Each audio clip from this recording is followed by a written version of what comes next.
Welcome back to another video.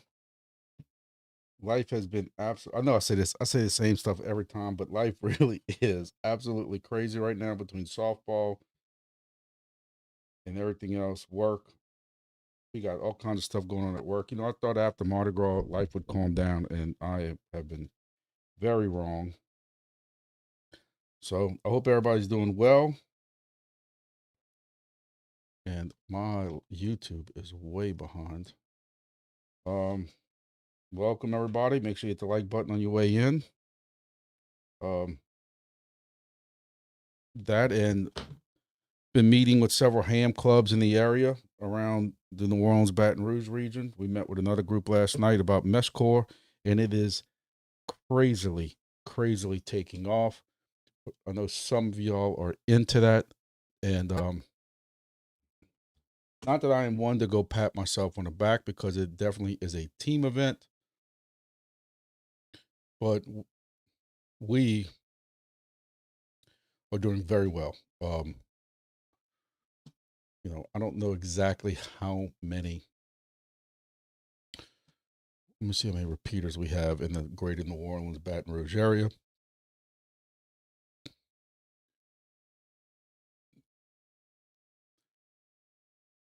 Um,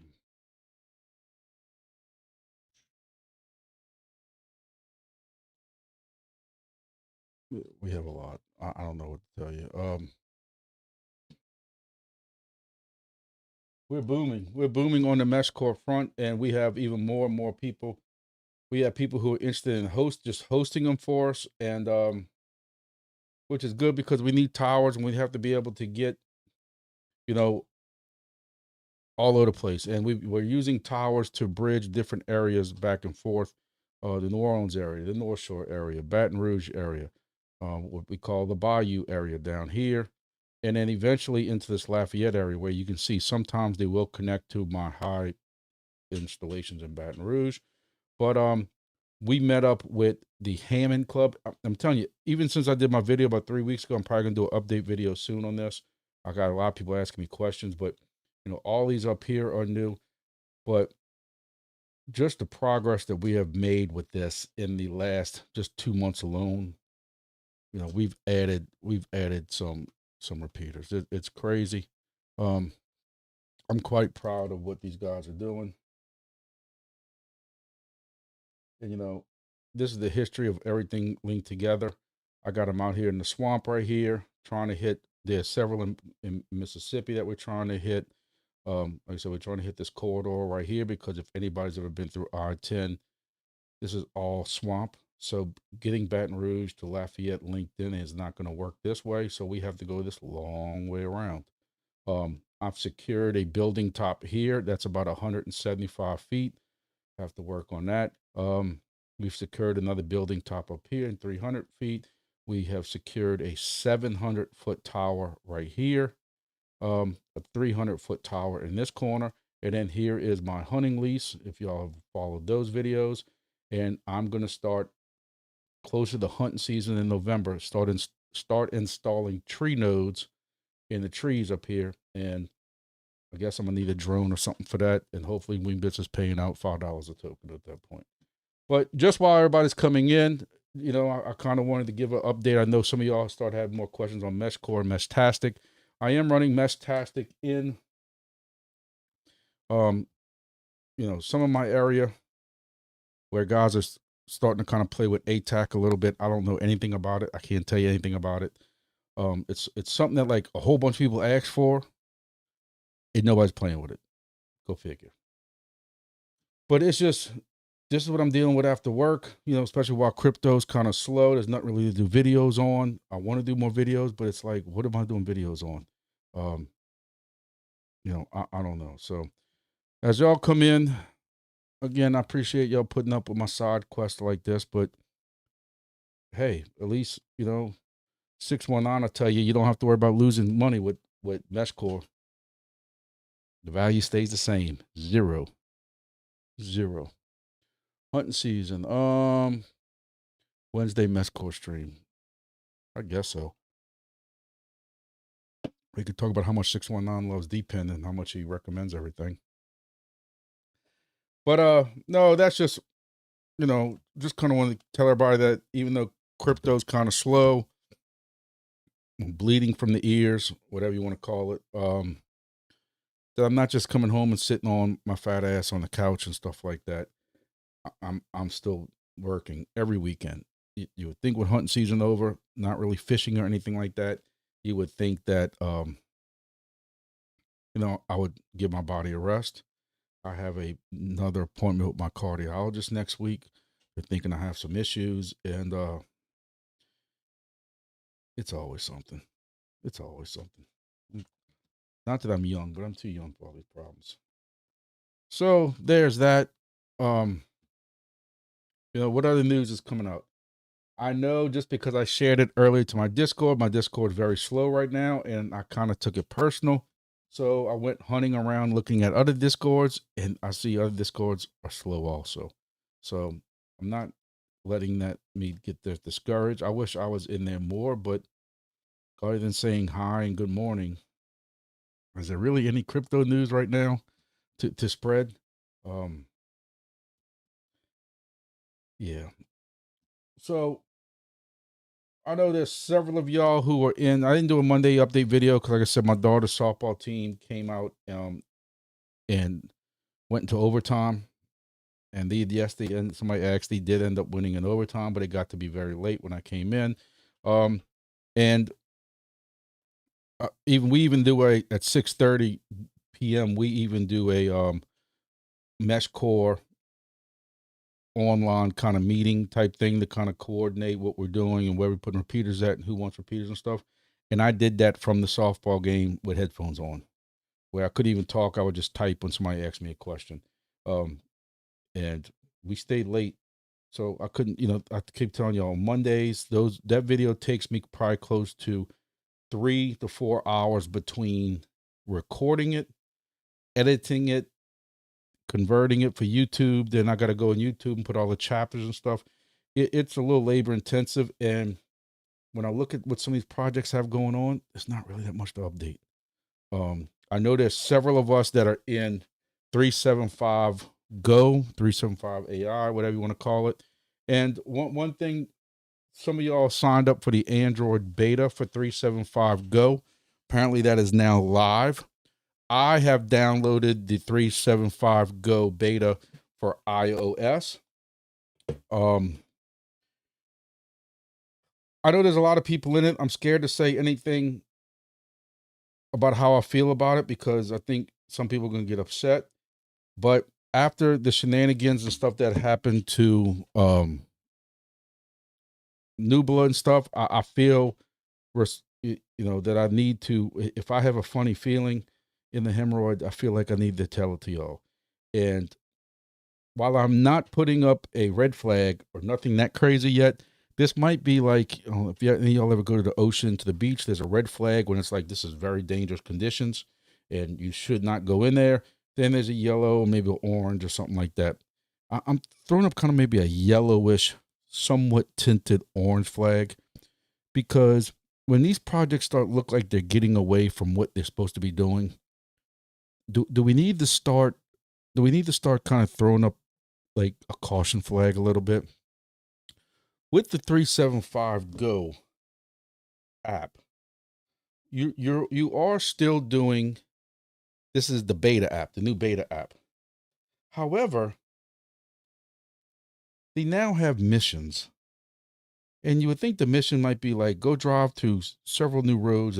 No. It's go to Target. And if you go visit the store, then that's a mission. While you're in Target, go do shelf scans. And I'm like, what the hell does that have to do with this project right now? Like, I don't know.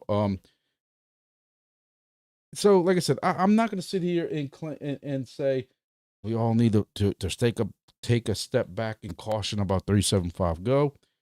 I just wonder, like, why do we need to go to Target and start scanning shelves? 375 Go is this AI edge thing with these cameras and all this stuff that goes on billboards and places along the highway and stuff like that. And I don't know. I just maybe it's just I'm just trying to be more overly cautious now when it looks like crypto projects are losing their way or something like that. Um, I don't, y'all tell me what y'all think. It doesn't hurt my feelings, whatever y'all think. Um, I just 375 Go is something that is another project that I liked. I do kind of start questioning how long can this project go with people just scanning hexes. I don't really understand even what the aspect is of that or the purposes of that when this is a project that was about the edge, the thing that goes on the interstate and stuff like that. I don't, like I said, maybe I'm just shell shocked by some of the things that have happened with some of these projects. I'm sure 619 can kind of explain that to you. Um,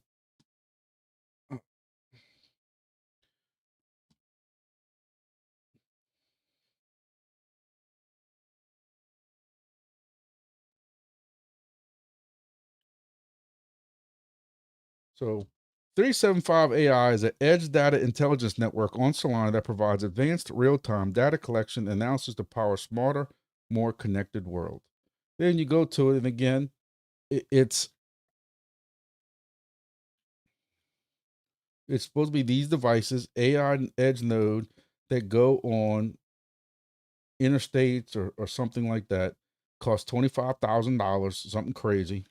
50 nodes sold. They have a partnership with Outfront Media. 375 AI has access to a 740,000 prime U.S. locations. Um, and this is what the project's supposed to be about.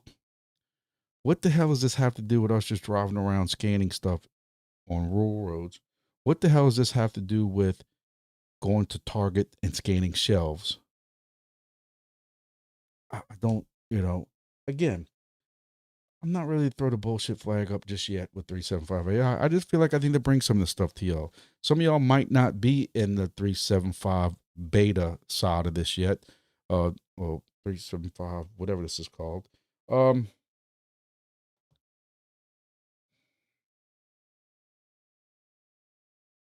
but I just feel I need to bring it to y'all. Somebody asked in my Discord, what kind of rewards are we still getting? My rewards basically have been very well the last three epochs. I got 80 for the epoch that ended the end of January. I got 111 EAT tokens for February 11th, and I got 90 EAT tokens for the end of February, basically in the February 25th. And that's barely driving because hunting season's over with. So I'm basically just going back and forth to work and putting some mesh core repeaters out. Still that's all around here. Um, Now with Epoch 10 is when the new beta version 375 AI comes out. So I'm curious to see what happens. Again, if you have a phone that's available and you want to scan it and you want to run it, you can. It's a free project to join. We've made a little bit of tokens from it. It ain't nothing to set the world on fire. We're not buying Lambos. And what the price of gas is today, we're not buying Lambo gas. I had to get diesel today, and diesel was, and this is Louisiana, so we normally don't ever even see a $4 gallon of anything, and diesel was $4.69. It was $156 to fill up a diesel truck today, pickup truck. Like that is crazy stupid. I don't know how much more winning I can handle, but that is the new 375 app. Again, if you download the new version, at least on the iOS side, it completely replaced the other 375 AI app on your phone. But like I said, when you go to rewards, you can actually scroll to the side and it'll show you what you made in your previous epoch. So that's 375 AI. Gas came down today, $4.99 yesterday, 43. Yeah, but you're in California. Y'all get that 10 eat every 2 weeks. looks, I'm gonna tell you, I don't know if you quit running or not, but back in December 31st or January 14th, I was getting the same thing. And this was going back and forth to the hunting lease, which was miles and miles. And I would take different ways to get to the hunting lease, but I was getting 16 one week, 19 at the end of another epoch, 23 at another epoch. So, and then all of a sudden, everybody's talking about how it all jumped up. So I still run it, part of my routine. I told you all in some previous videos, it is getting kind of old of sitting in the driveway in the morning, turning all this crap on. I have reduced my load of what I'm doing, but I'm still running 375 AI every time I get in the vehicle. But because 375 AI is running in the background of my phone, you don't even have to set it up, really. I just make sure that I'm running it, because sometimes when my daughter makes fun of me because I complain about my battery running low, and next thing you know, when we check it, I got like 26 apps running. No lie. So I have to sit there and I'm scrolling up to close them, and then 375 AI gets closed while I'm doing all that because I'm going so fast. So I make sure that my 375 AI, because like I said, these 90 and 110 tokens I'm getting are actually pretty decent. Um, you know, uh, um, I wanted to take a look at just what the price looks like, because I have not looked at it at all. Um, so like I said, my last epoch was 90 tokens. Let's see. So 90 tokens for 10 days is $2.09. Hey, it's not setting the world on fire, but I bet it's the top 5 or 6 in DEPIN right now. That's sad. I've said it many times. I hate to always sound negative, but why stop now? Hell, it's sad when you can get excited for a 20-cent token, 23 cent or whatever it is. $2.09 that you're getting for 90. The week before that was 111. So you made 25 cents a day. That's really not that bad in the world of crypto right now for a free project. Free project. I don't even know. Somebody asked me about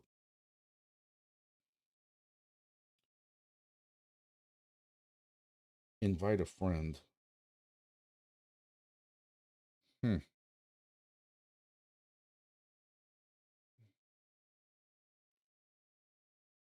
Oh, let's see.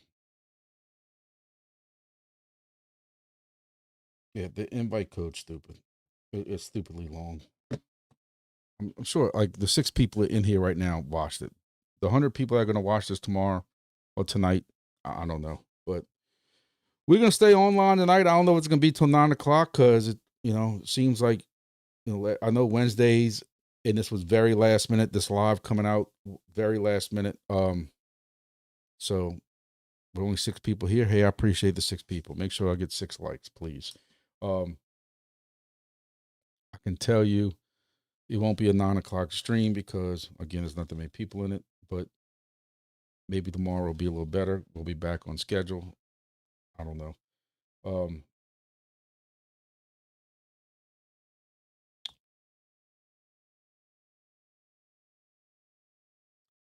Another thing somebody brought up also was Anacore. Somebody asked me about Anacore. I don't really know what's going on with Anacore, but I like it. That's all I'm gonna tell you.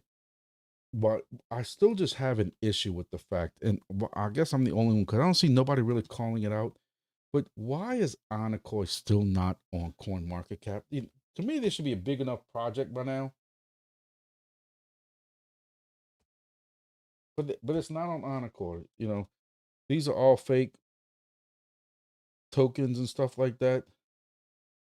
So, but since the beginning of March, it's going up some. I like the direction it's going. Don't get me wrong. And you're actually making $1.16 a day right now. If I haven't really checked my rewards, if you're making still the 31 tokens a day, I'll be dead honest with y'all. I've been so busy. I have not even moved my beta tokens over, because I remember they had that some kind of deal, some kind of special or whatever it was, that if the longer you hold your tokens, you get bonus tokens or you get full amount of tokens or whatever like that. So I left mine in there because I wasn't cash them out anytime soon. I have not messed with them. I don't know if y'all can tell me if there is a time limit that you have to start getting those out or not. Um, Somebody told me no. Somebody told me I better check on it. But it looks like, so Anacoy on my last crypto update video, Anacoy was 2.5 cents, and we were making 76 cents per day. You're now making, my fat head's in the way so you can't see it, but trust me when I tell you right here next to this, Anacoy, we're making $1.16 per day. And we were over 4 cents at one point. So it's not really double, but it's still a very, very nice increase, about 80% increase, maybe. That's still very good. So whatever Anacoy is doing, congratulations. I'm happy for him. I'm in Anacoy. I have one station on Anacoy. I really didn't want to pull a trigger on buying another station to put it on my other GeoNet. So I am piggybacking that off of one of my GeoNets now. So I am happy for Anacoy. Again, I just don't understand the whole, I don't know why I'm hung up on it, but I've seen other people make comments too on X in their Discord that if y'all want to be legit, why are y'all not on there yet? Now, one thing I did want to compare is I have not looked at GeoNet lately. And I want deck scan. GeoNet is 12.5 cents, 12.7 cents. The last time it was on 7 cents. So um we're making $1.53. So that is actually up a little bit too since our last video. So hey, GeoNet is a very strong project. I really like it. Yes, I am concerned what's going to happen in 6 months, 6.5 months with another halving. But for right now, we'll take it. We know it's a strong project. We know they got customers buying their data. Anacoy has announced several of those announcements also. So we know both of those are very strong. And I was actually in a meeting just the other day talking about, I forget what it was. It was a work meeting, but it was something to do with, I don't know if it was drone or robot, something, and talking about buying RTK services or something like that because they needed to be like centimeter, down to centimeter, like precision. Um, I'm like, I'm in a project right now that offers that. Two of them, GeoNet and Nanocore. But I wasn't in a place in that kind of meeting to propose them going use that. It was just kind of explaining what it was about and stuff like that. So that was I just thought that was cool. You can see that them aspects from both sides of the world. Um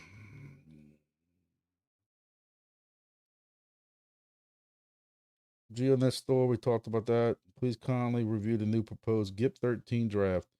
Oh, so here we go. There's a GIP 13 draft.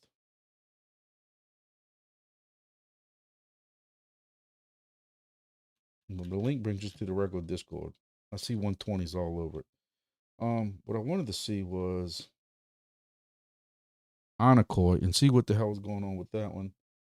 Yeah, the AMA on the 4th. How do you monitor your stations? HVA client demand is heating up. We're seeing strong need for correction data in these high value areas. Japan. Resolution of reward calculation issues and compensation plan. We recognize many lost earns. I think I discussed that in one of my videos also. Enter bundles now on sale on Amazon. There you go. Well, that's the wrong country. So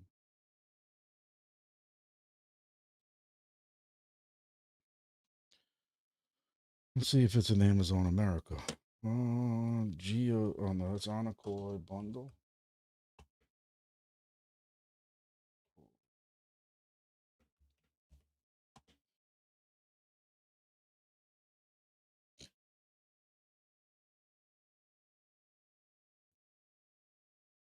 Well, when you look up Encore bundle, it's not quite the same in this Amazon in America. This is what you're getting.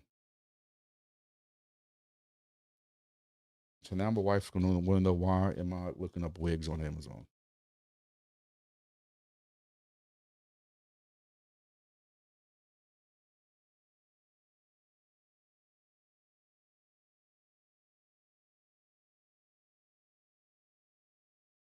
If you look up Encore RTK receiver, you don't get anything. Encore.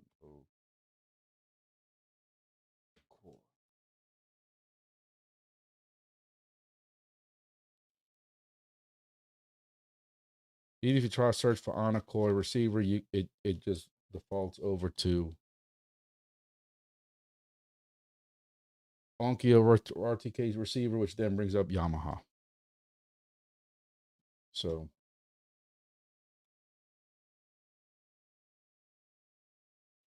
welcome to Check Your Station. New event tomorrow for German speaking audience.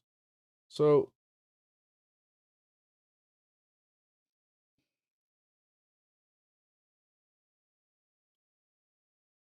I asked this the other day, is anybody still in Quake Core?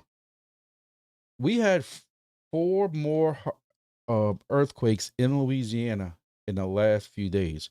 That's not including the one bigger one that we had in Louisiana when I posted it on my Discord. So now I think I'm kind of missing out on Quake Core. Not that down south where I am down here, they've always said our mud is different because of the Mississippi River over the 1,000 years and stuff like that. But I don't know what a receiver costs. I don't know nothing really about.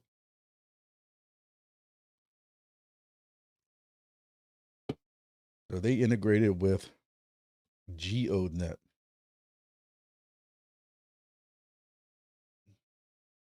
Encore needs to start slacking. Rover been slacking too. And this goofball right here, whoever this is, just puts DEPIN. I wonder who that is. Oh, Mass Chain has any updates?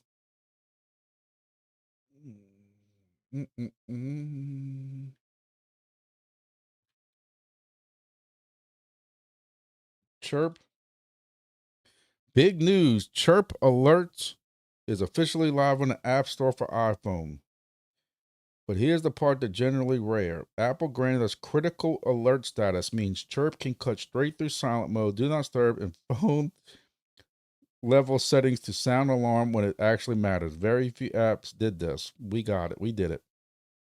IoT learning is new era. Since it detects something in the real world, the right people are notified instantly, no matter what, whatever.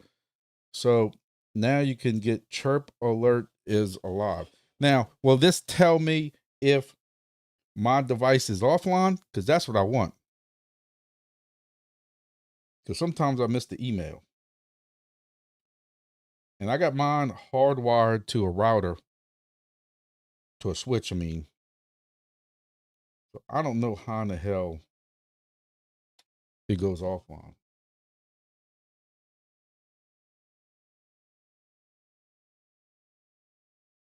Chirp alerts. So why am I not seeing chirp alerts on my store? Chirp alerts. Oh, I got it. Chirp alerts. But again, I don't have any devices running that other than the little goofy inside thermometer temperature thing that.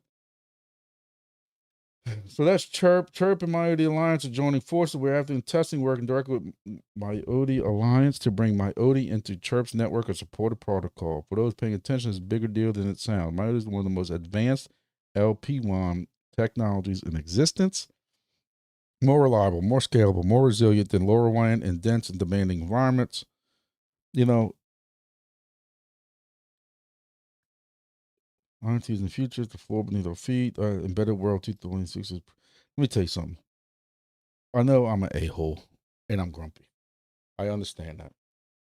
My problem with this is the same problem I've had with this project for the last 2 months. All this is swell and good, but you don't have devices out there. What the hell are you IoTing or detecting when you don't have devices out there.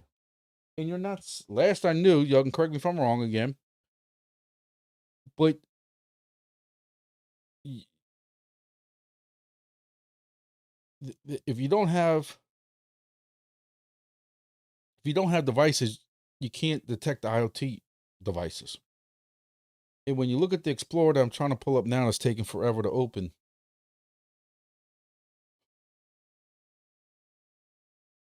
Well, it's just sitting there spinning.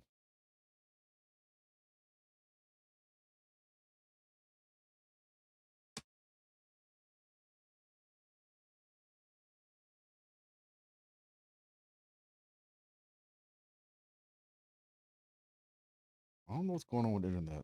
We are under, let me just say, I am risking life and limb for y'all because we are currently under a tornado watch and they got some really nasty stuff. If y'all haven't been seeing the news across America today, across the country, they've had several tornadoes throughout the country today, and that's supposed to be coming towards us now through 1 a.m. tonight.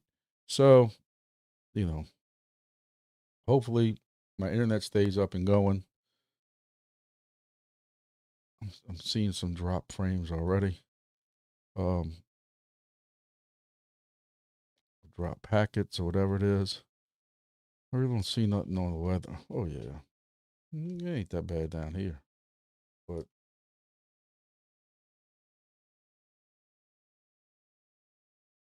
I got a good 2 hours or so, maybe. Well, that's in Baton Rouge. Maybe an hour before, 2 hours before it gets to me. My son up here is getting smoked. But so again, I'm trying to find Chirp website, and I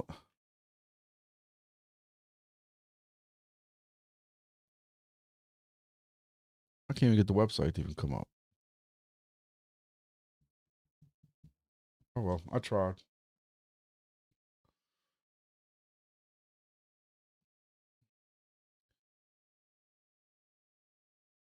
Just so we can go over the map again, so y'all can see I know what the hell I'm talking about. But uh, mm,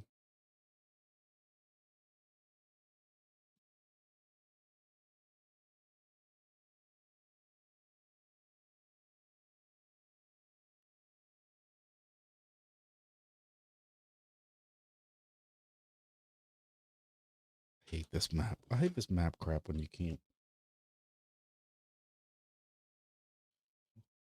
Oh Jesus! Now I'm drunk. So, like, look at the gaps in coverage. I hope y'all still here. I know that took 10 minutes, but I apologize. But look at the gaps in coverage. I have the only station in Louisiana. The only station in Louisiana. Mississippi has no stations. Alabama has no stations. Florida's got three, four, five. Tennessee has no stations. Oklahoma's got one. New Mexico has one station. Colorado's got one, two, three stations. Utah's got none. Wyoming's got none. North, South. So you see what I'm saying? Like, why would this company be switching to this? Why are they still holding out on devices? And even like this, you look and who who who has an IoT company that's going to use their service? Keep pressing that. Okay, I gotta let go of control and now press control back. And again, I don't know. You go from Helium that has way too many to this. I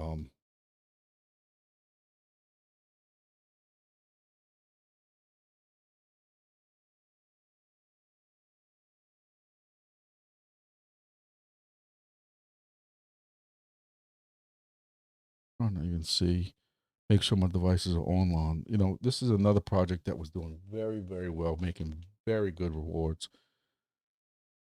Oh,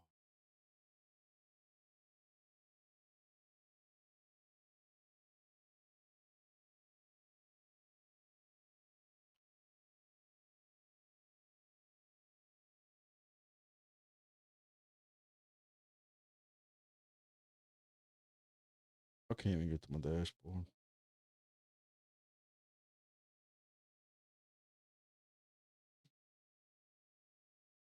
No matter what dashboard I go to, it's telling me I don't have any devices. This is as bad as Nubla. Oh well, I'll deal with that later. We need a chug. Oh man, don't even bring up chug water. I'm so done with them fools. I reached out to several hams in chug water, and while I do have a station that came down from a building that's currently sitting right behind me, it's killing me because I know I'm missing out on bonuses, and we coming up to a deadline at the end of the month. Hopefully, um, hopefully.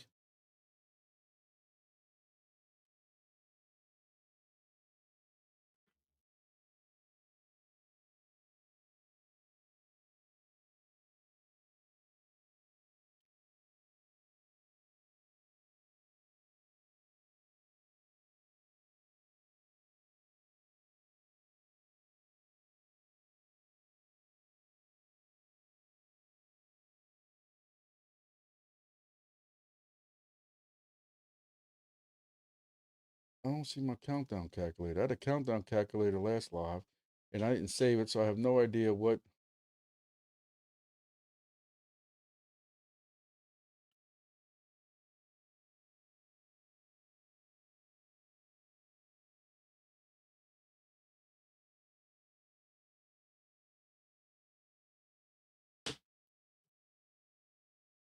Here's one. Oh, we do this.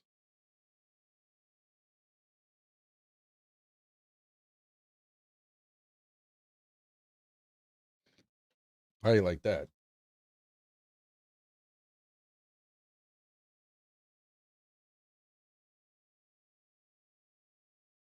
TGE, 19 days, 4 hours, 11 minutes, and 15 seconds left. That's actually to the end of quarter four. I'm sorry, quarter one of 2026.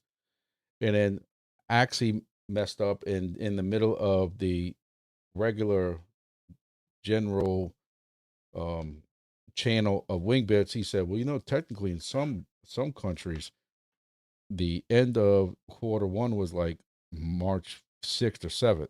And I made a joke, oh, that means we're getting TGE by March 6th or 7th, huh? And everybody's like, oh, you losing 100 wings. And I'm like, no, I'm not. He said TGE before the end of quarter one. And in some places, quarter one is March 7th or 8th or 9th or something. So, I don't know.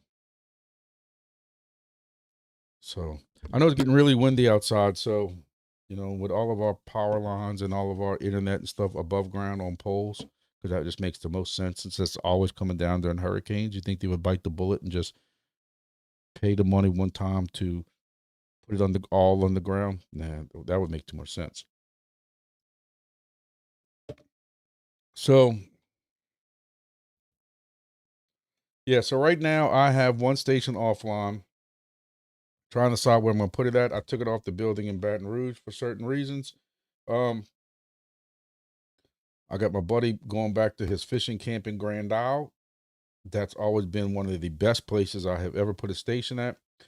Um, he's moving back into his fishing camp probably the first weekend of April. I'm trying to convince him that I keep trying to tell him that I hear fishing stories and fishing's getting very well in Grand Isle. He needs to get down there early because as soon as he can put it down there, I always put a station at his fishing camp there for at least, until he moves it maybe September, October.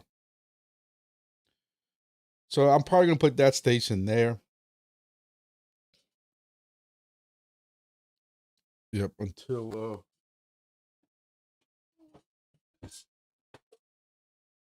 with the grumpy antenna from Amazon. And I'll probably put that station there, like I said, for those couple of months because I get max rewards at that location. He's literally like on the golf. You can stand where the antenna's at, and I guess if the wind's coming behind you at a good pace, you can probably spit into the golf. That's how close it is. So I'll be putting that station there. It just sucks that this station's gonna be offline until that probably first weekend of March. So I'm missing out on them bonuses, but hey, it is what it is. Um, I didn't want to pay any more for I I didn't want to pay any more for my ISP fees on top of that building. It is what it is. Any of y'all who used to be with DFly know who I'm talking about, but um certain person that was in DFly who was local out here, that was who the ISP provider was, but it was just time to cut some cost. Things are very tight around here, and with the unknown going on, and I have a bit, and I have a wing bits right down the street from that on the top of another building. It just happened to be in a separate hex, so I feel I was kind of duplicating rewards anyway. So it was time to move on. Still working on the main upgrade, upgrading a bigger battery. Think I got the wing bits issue fixed, but got a test on Friday. I gotta say, man, I have to give you props 619 because I have started basing, we can never get cameras to work correctly solar. And there's very few people in the industry that do it because it's not really made to be a long-term type thing. People would put one out there with a battery or with a solar panel to kind of hold it up. I'm not talking about hunting cameras with batteries that can stay up for a while. I'm talking about your bigger 1080p streaming night vision type cameras with cellular running it. And I have based basically that entire camera build on what you were doing with your DPIN devices. So I have to thank you for that. And I'm currently now experimenting with running a Pi off of um battery, but you got to use, I think it's called a buckboard or something like that. Does that sound right? To knock it down to 12 volt to 5 volt. I'm scared as hell to play with it because I just don't want to go blow up a good Pi. But I'm contemplating playing with that to set up a wingbit station in Mississippi somewhere, in a tree, along with mesh cord and stuff like that. Like I said, I got all kind of stuff I'm playing with. All kind of stuff I'm playing with. Yep, buck converter. So, are you using a buck converter to power your Pis for this, or are you plugging it in to some kind of 12 volt? I can't remember exactly how you have it. Me, I need 12 volts because we're running a POV with a brick, whatever, for the access camera, and for the cradle points. They're both 12 volts. So I'm running that straight off that battery.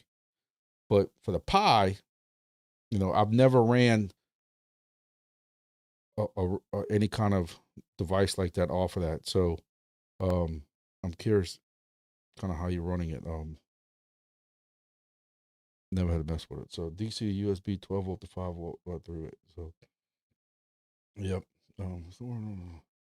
But it didn't take long, honestly, for those camera setups that we put a 50 was it amp hour battery in it, Life Po battery. These things are phenomenal. Where else can you, like, if this was a car battery, you realize how heavy it is. I'm not really that strong anymore, but the fact that you can pick it up with one hand. This is the 100 milliamp hour for people who are not familiar with Life Po. I don't know where my little battery is. The little battery, I have a 10 amp hour battery. I've been playing with, if anybody is familiar with the ham stuff, Poda. Is there something on my shirt? Can't tell if it's on the screen or on my shirt. 10 amp hour and things like this big. And you can run it for like 2 hours with the HF radio that I have, working Poda, working ham radio stuff. But it didn't take long for us to realize 2 days of gloomy weather, which we do have here in the summertime. If we have thunderstorms just continuously rolling in, our cameras would die. So, and we didn't really have room for bigger batteries. We didn't really have room even for that battery in the box we used. So we got two 100-watt solar panels. And that's kind of what was suggested to us by the Facebook groups, that you get bigger, more solar panels, because even in gloomy days, it's still going to pick up some sun, and you're hoping you can hold it better. We'll see. We'll see how it goes. First time we get 2 gloomy days in a row. I can tell we had one gloomy day Friday all day, and the next day I passed by it early in the morning, and it was 80% capacity. So it's a cool, like, mesh, whether it's mesh core, whether it's deep in this stuff.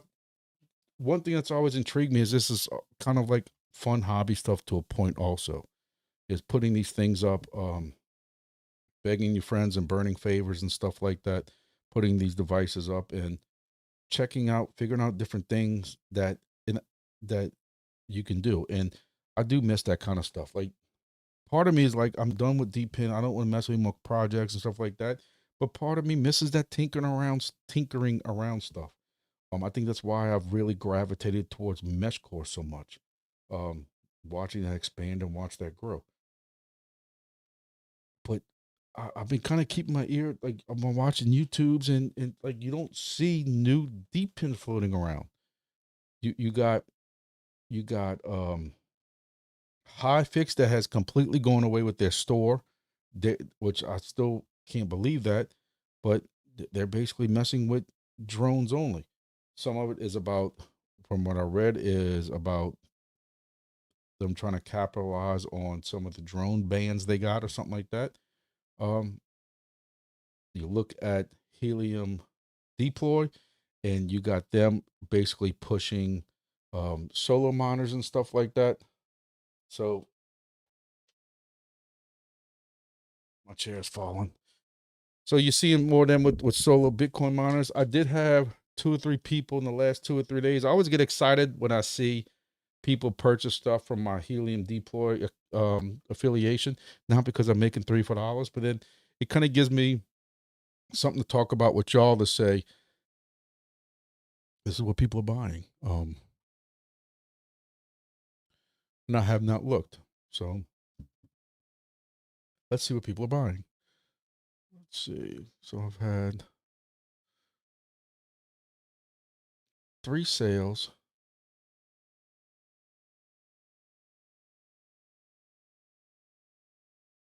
A Wingbits WB200 sold 2 days ago. Somebody asked me if I still see WB200 being sold, and that answers your question right there. WB200 sold. Use the Grumpy code. They got $50 off. $49.50. So it's $495, and they saved $49.50. Got it for $445. So congratulations to whoever that was. I thank y'all. I'm sure it was somebody here. And let's see what the other thing was. A BitX Gamma 601 version 2.0, which I think that's what it was the last time we checked, was a BitX Gamma 601 version 2.0. So congratulations to those 2 people. I thank y'all for using my code. It helps me out. And I appreciate it. And what's weird is, even though Hotfix doesn't have a store, they still have a login for me to check in on. I don't know how that works. Oh, I was told by somebody that knows more than me that if for some reason y'all do want to buy something from the GeoNet store, that if you use the code Grumpy Dad, if any of y'all want to get something from the GeoNet store, so any of them new toys that they're coming out with or anything like that, since Hotfix isn't selling them, my affiliation code Grumpy Dad 56 that worked on Hotfix will also work on GeoNet. And there's nothing in my code in the last 2 weeks from Hotfix or GeoNet, I guess. So that's that. Yeah. I'm still waiting for the firmware update with WB200 when regional limit. Running everything on solar and cellular on top of a mountain and having to hike out to fix it is fun, even though it's a pain. I'm gonna tell you, without telling you too much of my business, I can't hike from here to the end of the driveway. I got something wrong. I'm hoping it's not my heart issue. And for somebody like me who is hoping that when I can retire, I'm eligible for retirement in 4 months, but 3.5 months, but he's counting. But without getting deep into our retirement plans, we have what's called a backdrop, so I can do 4 years and get 4 years of bonus and stuff like that. And I want this big kind of compound land, and I'm sitting thinking to myself, I want this big compound land, and I'm probably not gonna be able to work on it unless I can fix whatever the hell's wrong with me. So I don't know if I have angina or angina or whatever the hell it's called, or I'm just fat and out of shape, and that's what scares me. If it's fat and out of shape, then I don't mind going to the gym and pushing myself and doing more cardio and doing more cardio at night around the house, outside, and doing that kind of stuff. But if it's angina and something wrong with my heart, I don't want to be pushing myself and having chest pains and stuff. I don't know how to tell the difference between the one or the other. So hell, I think it's stress. I think it's stress with money. Things are so tight right now. I know I tell you that every video and people make fun of me. I don't give a shit. Grow up. It's life. Like I told y'all, diesel today was $4.69. I wasn't expecting that. My daughter's got to go to school. I got to pay for gas for her. My wife's car, put gas in the car for that. For her, and shit, it's just you go to the grocery store because you want to get something just to cook for the night. It's freaking $100. I think it's stress, you know. But anyway, there's no way. Like during hunting season, I was struggling just walking up hills, walking up just general in Missouri, just general, not even hills, just general grades, upgrades and stuff. And um, I gotta get it checked out, man. I wish I could go out there and put in the middle of some swamp. Years ago, I could walk through a swamp with with um hip boots and stuff, and go put some station out in the middle of a swamp that nobody would ever, ever, ever find. I would have loved to do something like that. Right now, I couldn't walk from here to the other side of my house in the swamp. There's no way. Part of it's getting old, part of it's getting fat. But again, you can't go to the gym and push yourself because you start having these chest pains. You don't know if you're about to die in the gym, literally die in the gym. So, I have a WB 200. I took a cardiac stress test, and the nurses stopped it within 5 minutes because they said uh, my blood pressure was too high. I got so pissed off because it took so much for get my insurance to approve it, and they stopped it before I even started breaking a sweat. And I was so pissed that they should have left it hooked up at that point because I was so pissed. I'm on 2 different blood pressure medications and still can't get my blood pressure down. My cholesterol, for some reason, all of a sudden, I had it checked a couple of months back. It was barely high, but not too high, and it jumped up almost 50 points in the last couple of months. I don't know what the shit's going on. So now I'm all of a sudden on cholesterol medicine with a statin or whatever it's called, and 2 different blood pressure medications. And but I think if crypto, not that I'm putting anybody under pressure, but let Crow go back to $1. Let Wingbits come out at 50 cents each.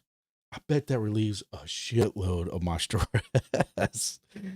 Yeah, I bet all of a sudden I'm stressed. That's gonna be the best blood pressure medication ever, ever. I've had echograms, yes. The only thing I haven't had yet was a calcium test. I have a buddy at the hunting camp, and I guess this is what scared me more than anything. He passed all those tests, and then somebody said, as a last ditch effort, let's go take the calcium test, or cow test, and he got rushed into surgery because of blockages that they couldn't see on anything else.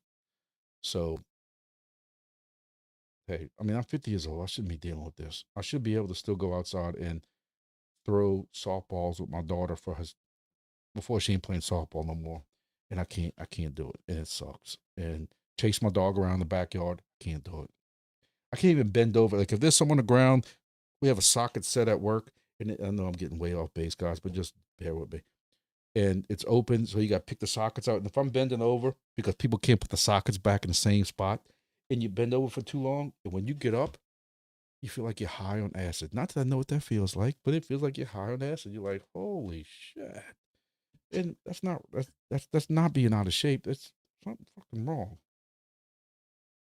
But look, I lasted 30 years in this job. I want to be able to spend my retirement and maybe one day grandkids and a big 40-acre compound I can retire on that has deer hunting in the back, and build a pond, and I can go fishing and put a ham tower up and not have to worry about pissing off the neighbors, and put whatever DEPIN projects I want on it.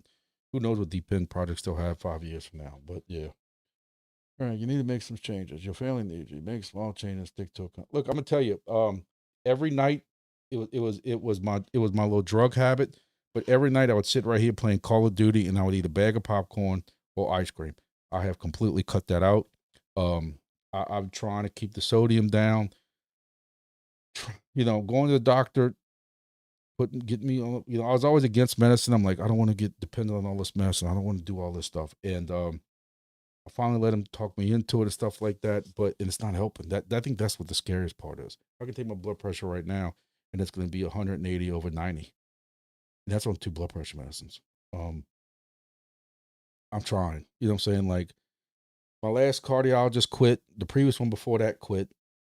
So they worried about at one point. The last cardiologist worried about me having a thickening of the heart walls or something because my blood pressure being so high for so long. And it's like, I'm 50 years old. I shouldn't be dealing. But I have a guy, without saying his name, not that his family will be watching this, but I have a guy I know that I went to high school with, played football with him.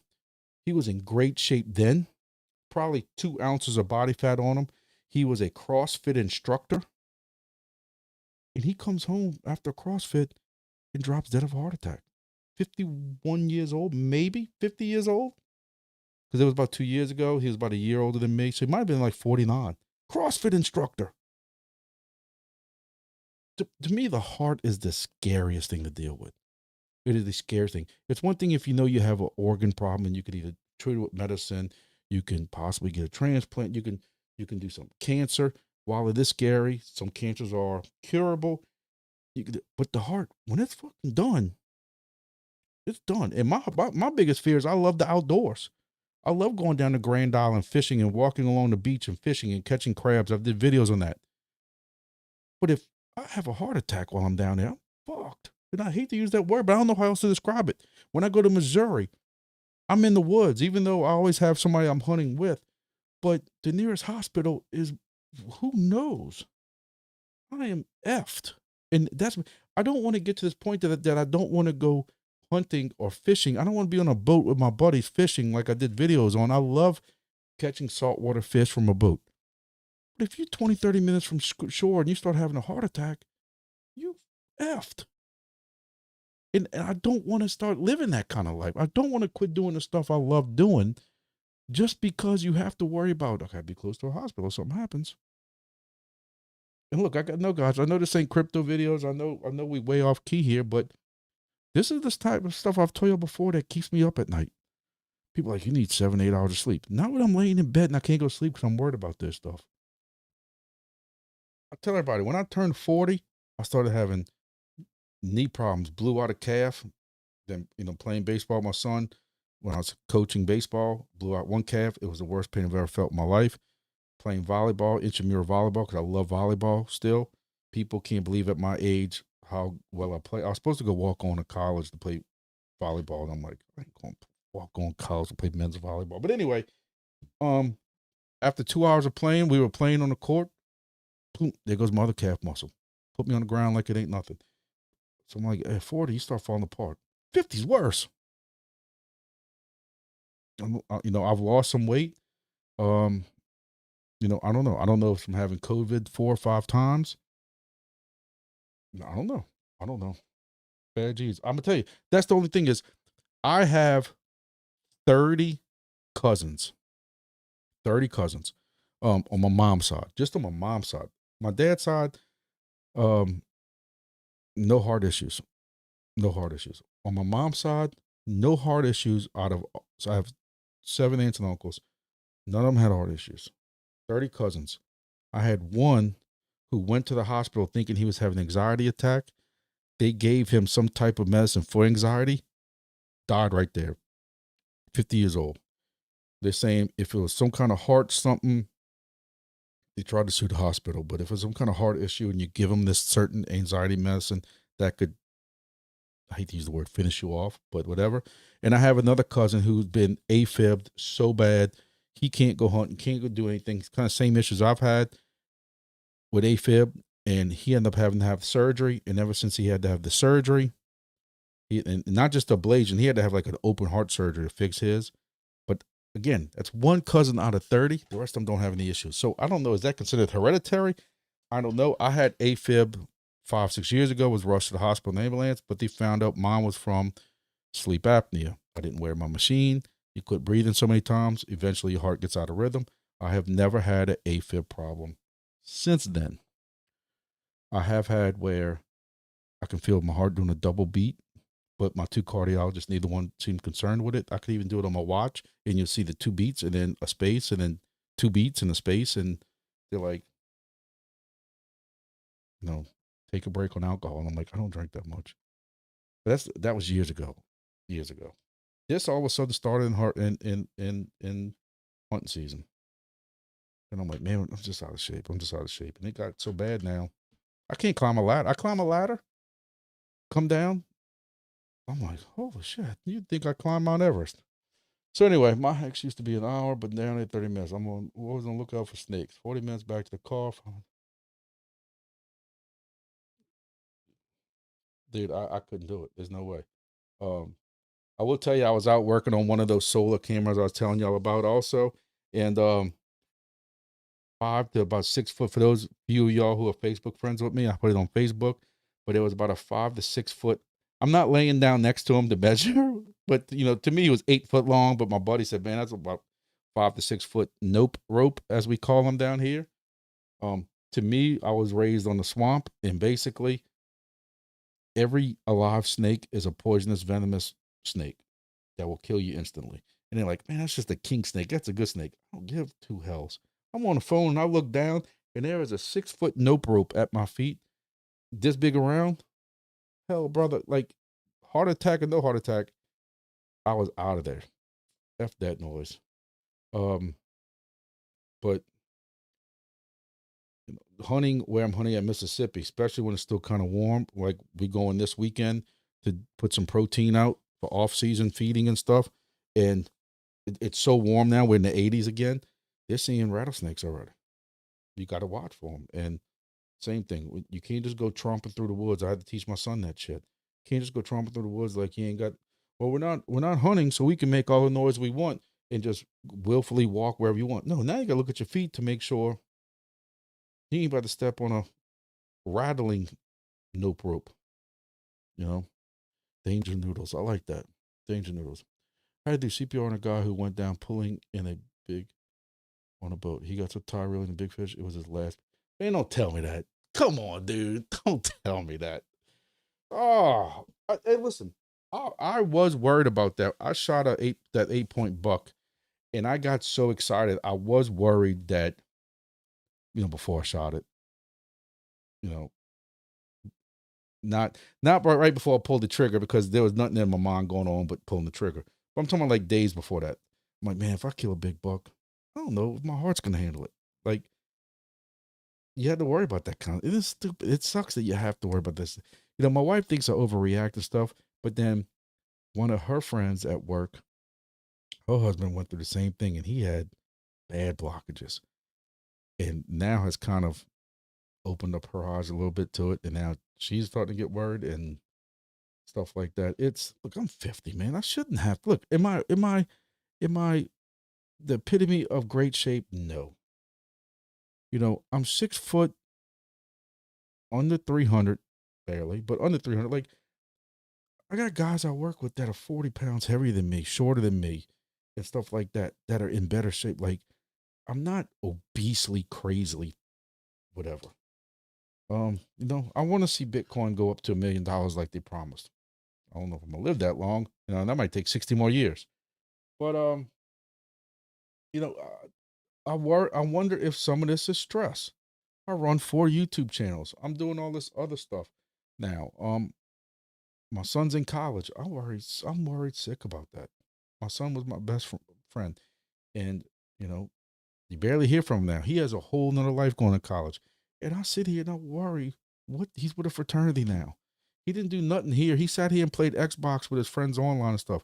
Now it's like he's up there just living his best life, and you worried because you did you raise him right? Is he gonna get in trouble? Look, in the job I've been in for law enforcement for the last 30 years, unfortunately, you have seen the bad side of things. I was a traffic commander for years, so you know what I've seen. And look, it's not necessarily the drunk that ran off the road into a tree and flipped his car 4 times, and he ended up over here, his arm ended up over here, and his car ended up over here. Yes, I've had that. I've had the car that overturned and the guy's arm or woman's arm got severed or fell asleep. I've worked where the drunk unfortunately somehow lives in the innocent family in broad daylight, coming home from church at 12 noon, gets killed because I hate to say it, but the illegal immigrant that was driving was still drunk at 12 noon and kills the family. I've worked so much that I don't want my kids driving. I tried to fight that as long as possible. And I worry about that kind of stuff. So I had a cardiologist tell me that the normal stress from life every day, worried about your kids, worried about finances, worried about what's going on at work, worried about stuff like this. Your body, it's kind of like a scab, or like when you're weightlifting or you work with shovels a lot and tools, you get calluses. Your body builds that defense up. That the heart will do the same thing for certain stresses. But when you get really stressed out, it's kind of like your body's used to this much stress. But when it goes to this much stress, your body's like, okay, that's too much. Like it's less give, if that makes sense. Less leeway. I don't know. Oh, man. I listen. I, I still enjoy crypto. I still enjoy. It just sucks that you know how much money you spent on things and it ain't going up. But crypto, I don't stress over this. Like if anything, this is kind of my release. Hey man, that's life. I'm sure some of y'all, if y'all were on here with me, y'all have your own stress, your own problems going on. You know, hey, I know some people who spent way too much money on crypto and they are stressing the hell out. And no matter how much we've said over and over, do not spend money you can't afford to lose tomorrow. People still spent money that they couldn't afford to lose tomorrow. Um, that's why I'm so scared to give out any kind of TA advice or, hey, this project's going to do this, this project's not going to do that. I could say it 1,000 times, not financial advice, but you still have people who think that by getting in certain tokens, you're still going to have that, hey, I bought helium at $7,000 and today it's worth $100,000 kind of money. And we're not going to see that. We know that people who still getting projects, no matter how many times we say it, no matter how many times 619 says it, and 130 dB, all I'm saying, the helium project days of making $5 grand in 17 days is over with.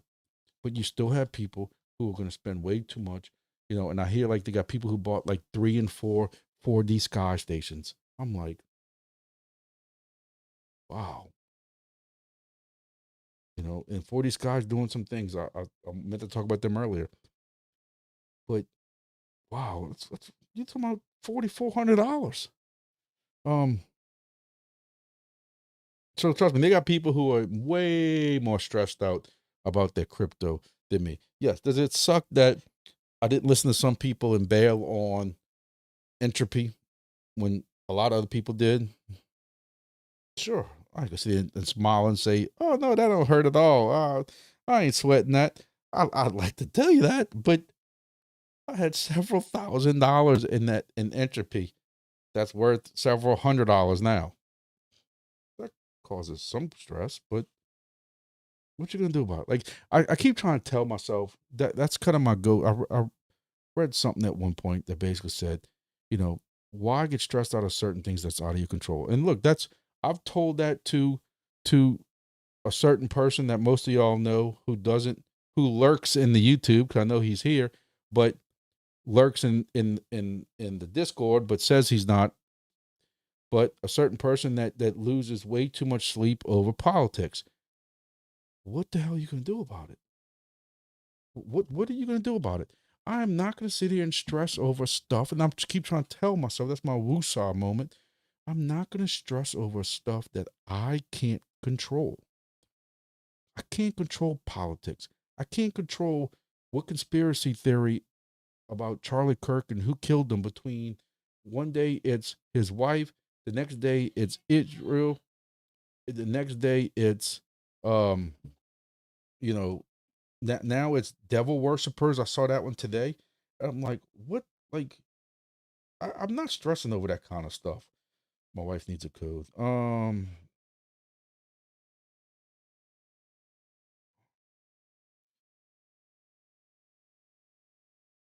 So I try not to stress things out of my control. Isn't there an old saying that says something about that? To know the difference between what you can and can't control and stuff like that. In crypto, you really can't control. You can kind of try to read charts and listen to what 17 different YouTubers say. You still got Wendy O saying XRP is the greatest crypto that's ever going to come out. You still got George saying this is the greatest time to buy Bitcoin ever. He says that in every video, no matter which direction it's going in. And then you got some people saying this is the end of crypto and crypto's in really, really bad shape and this is just the beginning. Which one you listen to? I don't come out here and say none of them. I'll come out here and say, thank y'all for supporting me. Thank y'all for supporting the Discord. What you gonna do? Grumpy down here, drones off the coast of California. See, if that was in Louisiana, Mississippi, we'd be shooting them out the sky. But I know y'all don't believe in guns over there. So time will tell. If I made a good investment on, I just fold DEPIN lemmings off the cliff of possibility. You're right. Oh, Robert. So Roberto says he has three 40 sky stations, one in the air, two in the way. Yes, I'm a bitch dressed. Listen, I'm jealous. I wish I had that kind of capital to take that chance on a promising project like 4D Sky. But there's a part of me, like, I start having, like, let me tell you, Nubla put me in a bad place. Because I've always said with this channel that I was going to keep it a how-to and not really sit here and start pushing it and suggesting projects. I thought Nubla was going to be different. And look, I'm not going to tell y'all. I'm not going to lie to y'all. I felt bad after Nubla when Nubla did this rug pull, whatever they calling it or denying it and stuff like that. So, like, projects like 4D Sky, I think this ADSB, if it's as popular as Wingbits is making it out to be, in 4D Sky that's not even on mainnet yet, it's already got these paying customers also. This seems like it has good potential, but it's hard for me to push it knowing the devices were $1,100 if you want the extra antenna. If it was $400, I'd probably talk more about it. It would suck to know that y'all paid $1,100 and I sat here and talked about it. And next thing you know, it goes under. It doesn't work out. Mass chain. I got mixed feelings on mass chain. What's the positives? Costs nothing to get into other than this and the antenna. Yeah, the antenna's a little pricey if you want a decent one. So what you in $110, $20 maybe? Plus, if you have an old computer or pod, you could add it to. So I don't feel that bad pushing mass chain. My concern is there's only so many people that can get involved in it because you have to be within the coast. And is that going to hold back some of the success, or does that help the success? But I can push a project like Mass Chain because, again, if you already have one of these from, maybe a DIY Wingbits device that you swapped to WB200, then you just need an antenna. They got some cheap Amazon antennas that if you just want to try out at first, and then maybe upgrade later to one.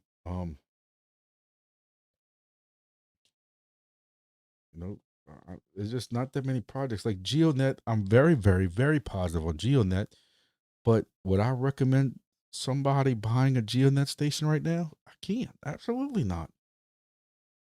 If unless you're not concerned with breaking even, because in 3 months you're going down to 75 cents a day on it. It's going to take you 700 days,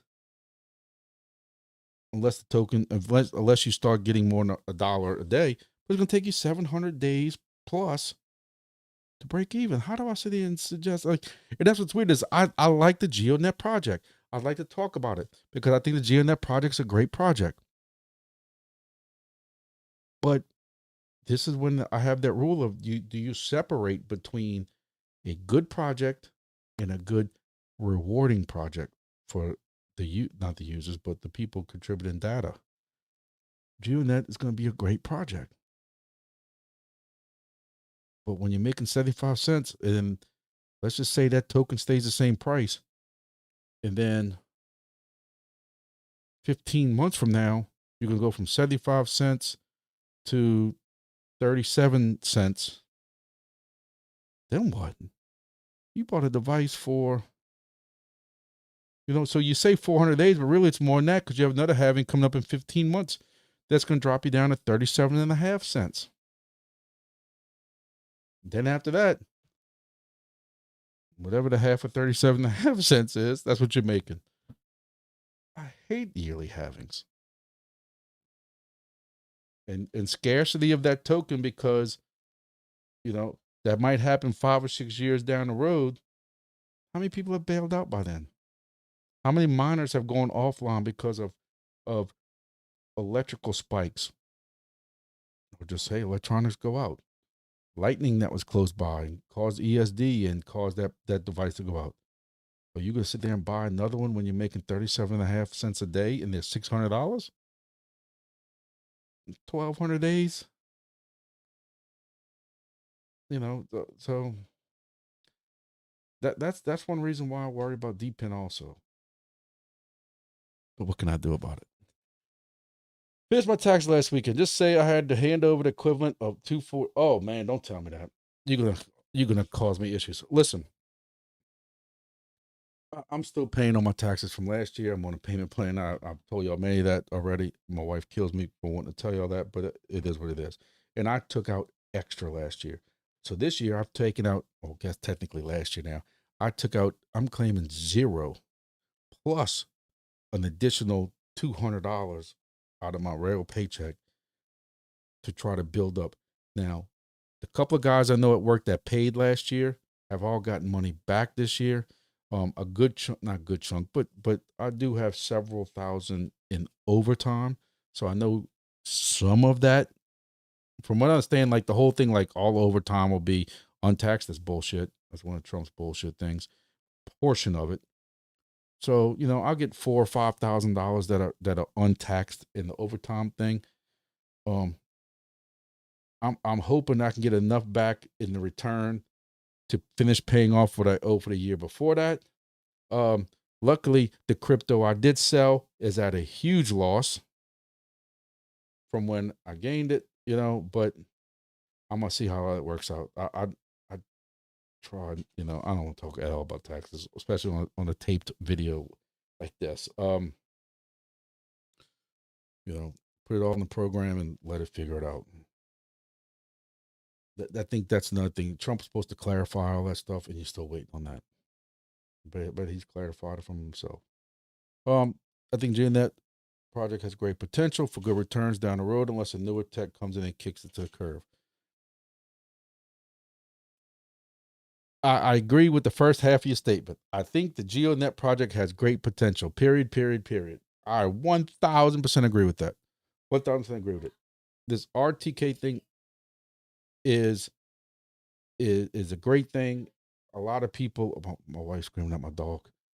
I don't even know what she got into. Like a third kid. I think GeoNet has great potential, whatever like that. But we have to be,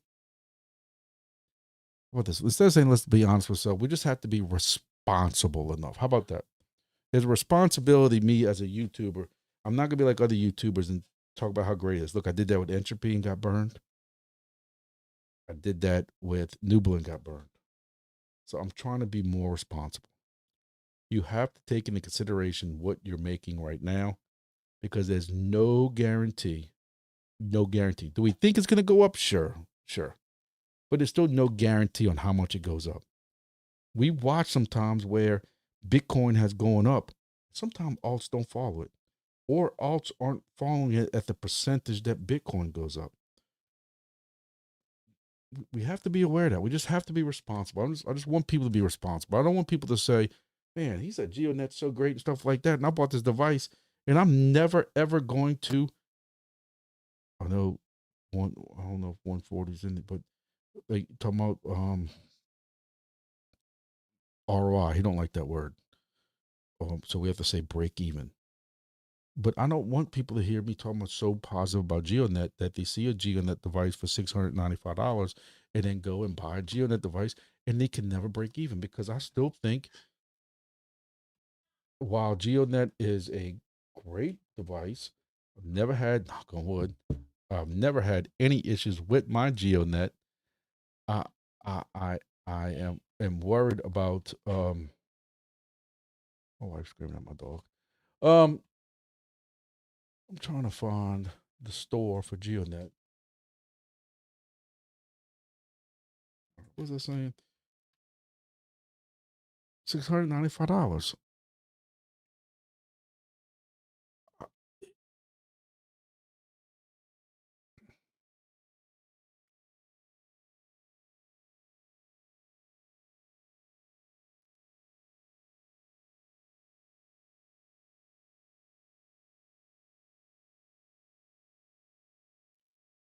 If the price just stays the same, because the price some days is going down, price is going up some days.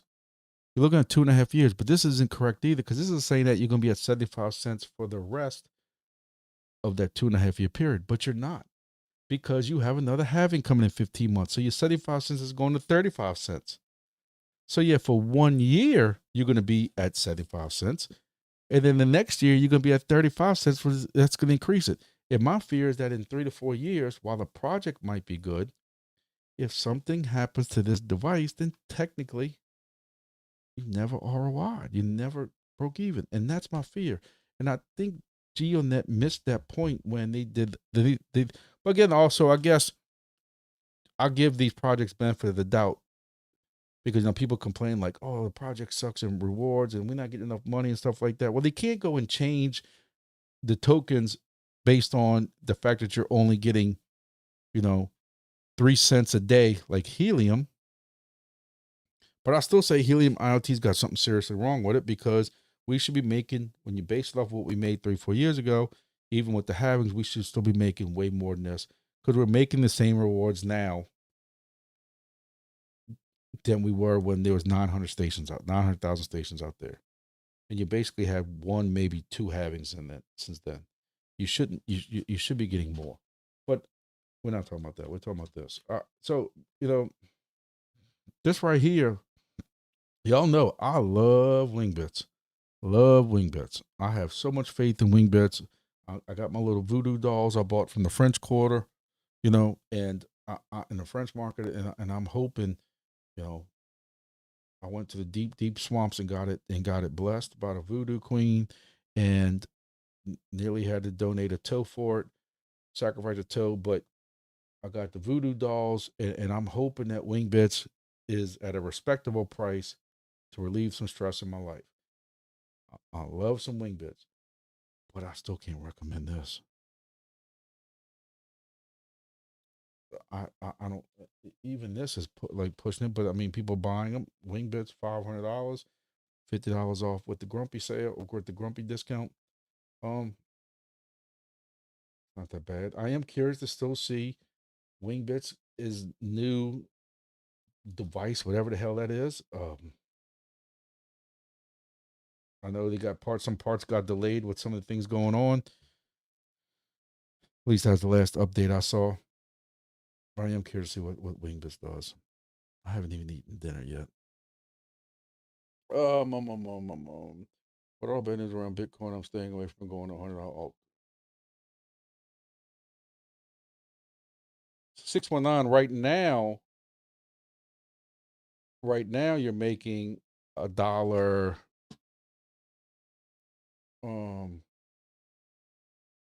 You're getting 12 tokens a day.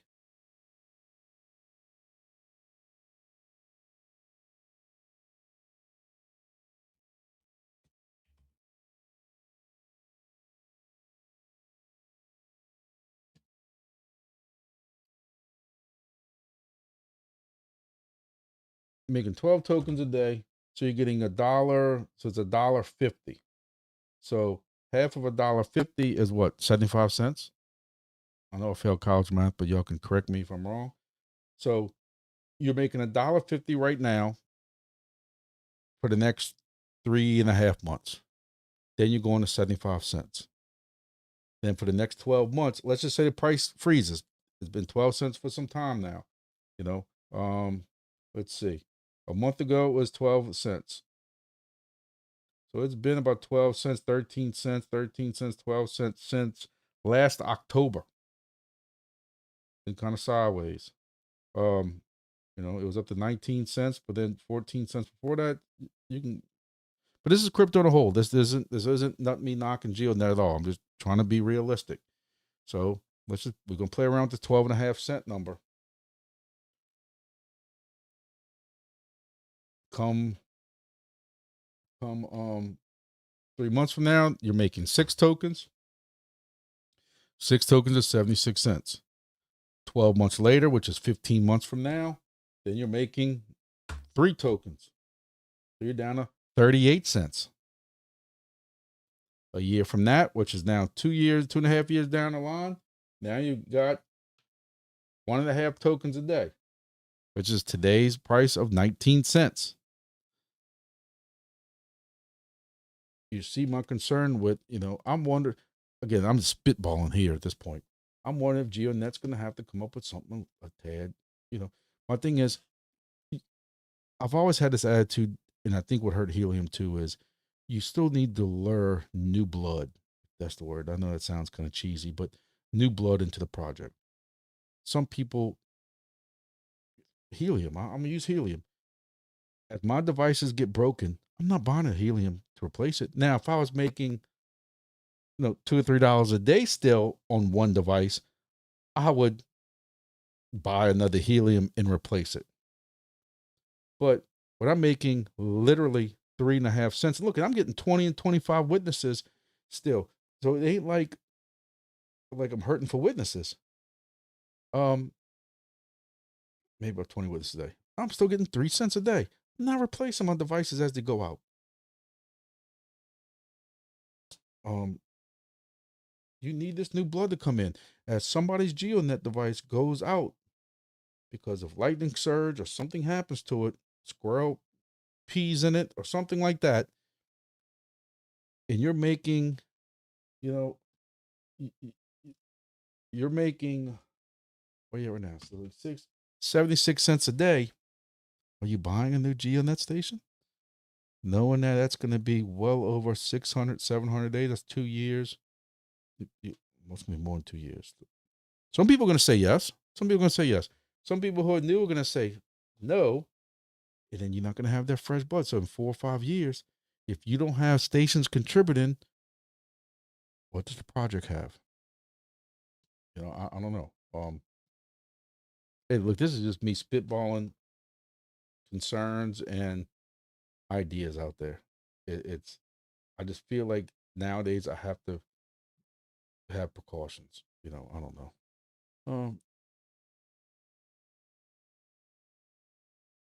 619, you're in California though. Everybody wants like gold rush, man. It's the gold rush. Everybody wants it. If a third station comes in your house, then the two will get 12, but the two on the station have to split.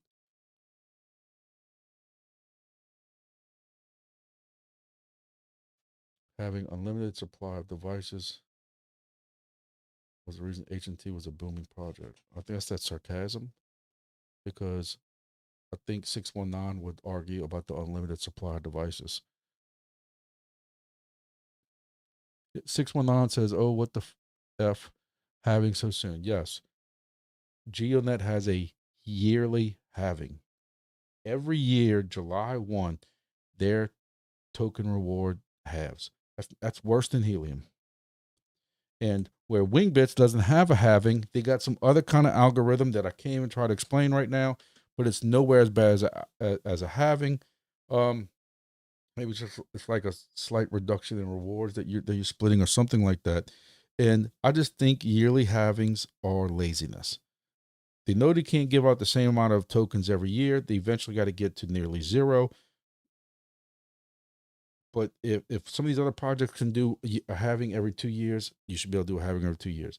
A yearly halving, you're hurting the people who invested early in your project. And again, if you don't have what kind of network is Helium going to have when there's no stations left? I tell you all the time, I'm sorry to regurgitate it every week, but my son who has a GeoNet device in his vehicle, not GeoNet, demo device in his vehicle, I had to send a Helium device from one of my hosts up there to where his apartment is in college Told him stick it by the window. He parks right by the window just so it can see. And he lives in North Louisiana. If I go right now to Helium Explorer, it shows 4, 5, 6 hexes of helium. None of them have been online in months. So you know they're done. And I think I have that issue also with helium is anybody who has potential for business, they're going to think that helium has all this coverage, and they don't. He drives all around in North Louisiana, all along I-20 or whatever that is up there. He ain't got nothing. I had to send him a device. And my point is, as that continues and nobody puts their devices back online or the devices go offline, what kind of network is Helium going to have when they don't have people contributing to the devices? You got 700,000 devices basically that have left the network. About that. I think they're just right over 200,000. So you have 700,000 devices because they were at 900 something, right? So with GeoNet, what I'm getting at is what happens 3 or 4 years down the road when you're making, 60 cents?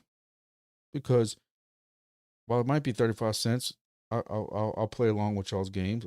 Token might go up because of scarcity. But you need to have a demand for the token for scarcity and who's demanding for GeoNet. But either way, but I think what helps it is I think the GeoNet project itself is going to be great. People are always going to need GTK or whatever it's called service, that precision centimeter service. We see a huge demand for it now. I know out here and on the farms and stuff like that, we have sugarcane fields out here. People have been using it for some time now because they have these automated things on their tractors that make the rows or when they're leveling, and they need centimeter precision GPS, whatever they were using in the past. It's got a need. It's got a need. I give it that. I think that's why I'm not pressing the complete panic button on that. But again, 4 or 5 years from now, as people devices go offline, who's going to buy a device if you're getting 40 cents a day? Maybe some of y'all should have your Lambos by then. We all hope the token price will go up to compensate. Hey, we hope. Helium's had 2 having since then, and you want me to pull up that price? And look, I know this ain't Helium. Don't take it the wrong way. It's my sarcastic way of saying that doesn't always happen. We have other projects that have had halvings, and I used to argue this all the time with people in Helium. Maybe that's where I got the grumpy name from or the asshole name from. But I'd argue with these people on Facebook all the time, and even in the Discords. You can't compare this to Bitcoin. Oh, look what happened to Bitcoin. When Bitcoin had its first halving, it jumped from X amount, a couple of dollars to hundreds of dollars. And I kept telling them, y'all better sit down and shut the hell up. Bitcoin was the only thing on the market back then, and they had a demand for it. You don't have that for Helium token. You don't have a huge demand. Yes, GeoNet will buy it and burn it and do this stuff like that, but there's not a huge demand and scarcity where people are going to say, oh my goodness, they might run out of Geo tokens one day, so we need to have them. That's what the lures with Bitcoin were having. There's less rewards, less of them being issued. There's only, I think the other day, was it George or one of them people said there's only 1 million Bitcoin left to be mined and to be issued out. It's a scarcity thing. At some point in the future, you won't be able to, at one point they had where some exchanges could even get Bitcoin to sell. They're waiting on miners to make more. I don't know exactly how that works, but that's just what the YouTube channel said. There's no guarantee that halving is going to increase pricing. You have a lot of people, I think, like me, who might have sold $100 worth of GeoNet since I've been in it, maybe a little more than that. That means all this other GeoNet that I've been in for 2 years now with 2 stations, just packed it up. At some point, people are going to sell. I don't know. Demand for RTK data expected to climb every year. I think we're in the early days of the industry. Again, just so I can clarify, I'm not denying that at all. I 100% agree with that. But I still say I want to hear if you agree with me or not. in 3 or 4 years, when people's devices start with, what's the average lifespan of electronic device that is outside? Now, don't go to somebody tell me, oh, I've had a Ubiquity station that's been online for 5 years, no problem. So have I. But let's talk about just the average metal device like this is. That's probably susceptible to some electronic um, static and stuff like that. When there's what do you expect it to be? 3, 4 years, 5 years if you're lucky, 6 years if you're lucky. In 5 years, when this project's paying 50 cents, which, like I said, that's giving that the token price goes up and you're paying 50 cents. Are you buying a $700 device? That's my fear. I want to hear if y'all agree with that. You're going to have a problem getting new blood in here or people replacing devices. And that's my fear with the yearly halving. So Cloud says, good morning, Grumpy. Cloud, I know where you're at. It's 8:47 p.m. I don't know what your good morning about. We've already talked about all my heart issues, what the cardiologist is going to say.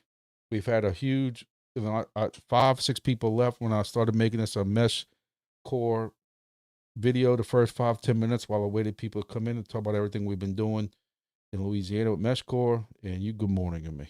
I hadn't even eaten dinner yet, and you're good morning to me. But good morning.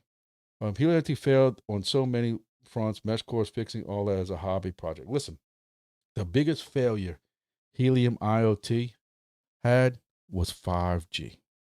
And I warned everybody, and I was again the grumpy a-hole. I told everybody. And listen, before y'all even type it, don't type and say, I did really good with Helium Mobile. Oh, and during Mardi Gras, they had this huge influx of all this data. Hear me out. But I told everybody, Helium just pissed on y'all with Helium IoT. And now y'all going to trust them to go buy CBRS stuff? How did that work out? I know some of y'all got stuff exchanged, but some people, from what y'all told me, got screwed on that, right? They put all that eggs in baskets in Helium LTE or 5G, whatever you want to call it, and wasn't even really 5G service. I've called that out too. And I even warned everybody that you're not going to be able to take your cable modem that's giving you 100 megs or 50 meg download speed and hook it up to a Helium mobile device, because people ain't going to want to connect to your shit if they're getting slower speeds than with the cellular. And guess what the people found out? At some point, they started having issues with that. Helium started putting their eggs and all their effort into Helium Mobile, and they told IoT, go play in that sandbox way over there. And kind of like a little kid that wasn't even being babysat anymore. Look, just go over there. Whatever happens to you, happens to you. Tell me I'm wrong. That's what happened to IoT. I mean, but I had 30 devices. I wasn't going to take them offline. But let's all not kid ourselves. Helium didn't go to $50 a token because of their great IoT network or their potential for mobile or their potential when Dish Network said they were doing a partnership with them. That's not what drove it to $50. Me and 619 have said this over and over. What brought Helium to $50 a token was that they sold 900,000 devices. Every one of those devices, if I'm not mistaken, I know my memory's a little rusty, but basically for every device that say cow chip or every device that Rack or Seed or whoever it was, SenseCap, every device that they manufactured, they had to pay a fee on, a couple of bucks, whatever it was. And then there was also a onboarding fee that had to be paid. And all these device people paid that for you, unless now you're trying to, which I don't understand that. But now if you find a Bobcat or you find a Rack or SenseCap on eBay that's never been opened before, because now when you onboard it, you got to pay that $10 fee, which I don't understand that. If all these fees were prepaid and that device never put on, that fee should still be there. But anyway, I'm getting way off track here. But buying and purchasing 900,000 stations and then 900 onboarding fees, that right there is what drove the price up of helium, because when the 900,000, 950,000, or 1 million, I think they might have finally hit 1 million devices onboarded, even though they didn't have them online at the time because you had people who failed or was bailing by that point when rewards went down to 0.000 something.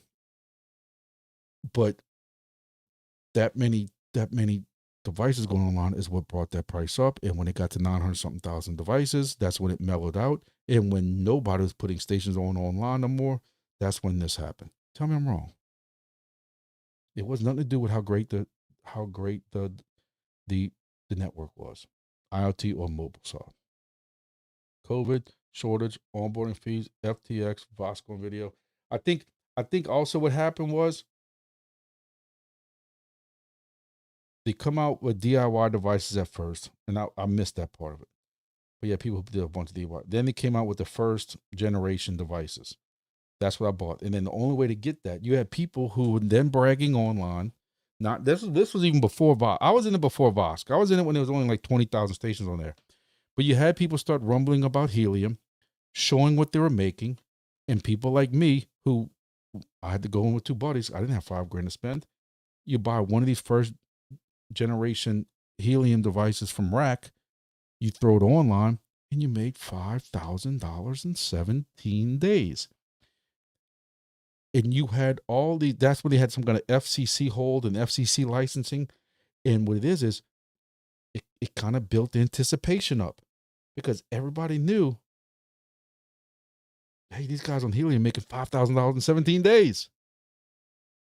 What was that, like $100 a day? Something, I don't know. I failed college math. More than that. Well, more than that. But anyway, and because that FCC hold took so long to get passed, people just chomping at the bit, chomping at the bit, chomping at the bit. And then when Rack finally came out with their version 2s and SenseCap finally came out with a legit board that worked really well, Synchro Bits and Couch, all these the ones like that, people were just buying them and buying them and buying them and buying them. I remember waiting in line at 1 o'clock in the morning on SenseCap, and you got issued a lottery number or something like that. And then you got put in rank, and you had to sit there for another hour waiting to finally get your line in on the website. And my wife's like, "What the hell are you doing? You got to go to work in 3 hours." I don't care. I've been waiting 3 hours for my number to come up. And it finally came up, and then you were allowed to buy 5 stations. And I bought 5 stations. What I also did was I had a second laptop on a Wi-Fi card with a different IP, and I was in line for that one with 5 more stations. Bought 10 stations at $150 a piece. All those licenses drove the price up of helium. I just don't think we'll ever see that again. I wish we would see that again. You're not going to see that again. Yes, validators replacing consensus, lottery, basically. Yes. Voscoin did look. I'm not going to take anything from Voscoin. Voscoin did pump at a different level because he got his devices too, and that's what kind of, you had the gas going on the fire the fire started from people watching us who had devices, and they were chomping at the bit to get one. That FCC licensing lasted like 3 or 4 months when nobody could get these devices while we were making that kind of money. And when they finally started releasing them, people were chomping at the bit. They were on fire wanting it. Voscoin then got his devices and was making those not exactly those rewards, but making good rewards. And with him at the level he was at, that was the fuel and gas that also added that fire too. And him having 2 and 3 stations right next to each other when that was forbidden, we won't talk about that. He has recently, and I like Voscoin because he got me started in the whole mining, GPU mining and stuff years ago, building that and stuff like that. But he apparently has gone to the class from Wendy O on how to do clickbait, and every YouTube video is why am I quitting mining? Why I'm quitting mining, and then you go on the thing and he ain't quitting shit. Come on, dude, just be real. Validators got screwed the most, staking 10,000 H&T at $50, running hardware and watching token drop to $10. But I'm sure you learned your lesson and you didn't stake that long for any other project like Demo, right? Or was it one of the other projects? Grumpy has his rules of crypto. It's 9 o'clock. I'm not going to bust them out now. I don't ever stake anything longer than 6 months. And now with the state we're in now, I wouldn't stake it longer than a month, 3 months. Or maybe you would stake it because you're not going to cash them out at these low ass prices anyway. So you might as well make the APR with it. I don't know. Sitting in a junk pile. Mr. Boat, I have a pile of SenseCap M1s. Dude, them SenseCap M1s better not be in the junk pile. Don't tell me that. I'll boot you from the YouTube. I have repurposed, not everyone, because I still have some that are online for helium. But basically, majority of my SenseCaps, the ones that didn't burn up, I had one burn up on the tower. 1 or 2 mine went out. I had a bunch of SenseCaps. Probably close to 20 of them. The Raspberry Pi 4s in them. You realize what you can do with that? Mesh core, put a 1 watt Pi hat on it. Wing bits, mass chain, DIY device, or just a freaking Pi and run retro video games and play Tecmo Bowl all night. That's got a Pi in it. Even the Synchro bits are a little pain in the ass because they had the CM4 board or whatever it is, but it's still equivalent to a Pi 4.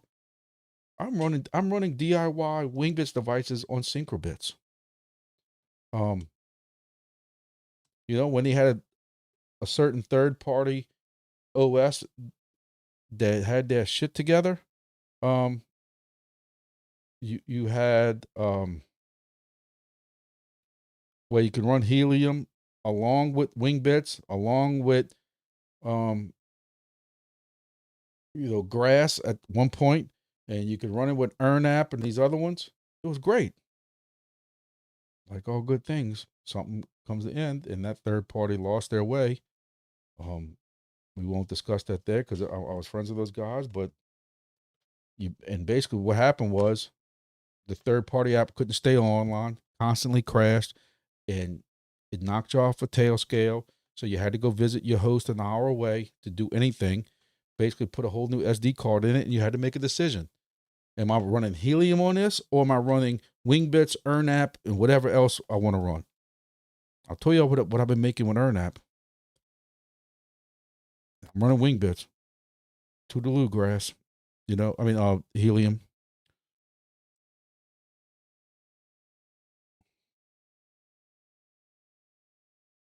619, I'll take your word for it.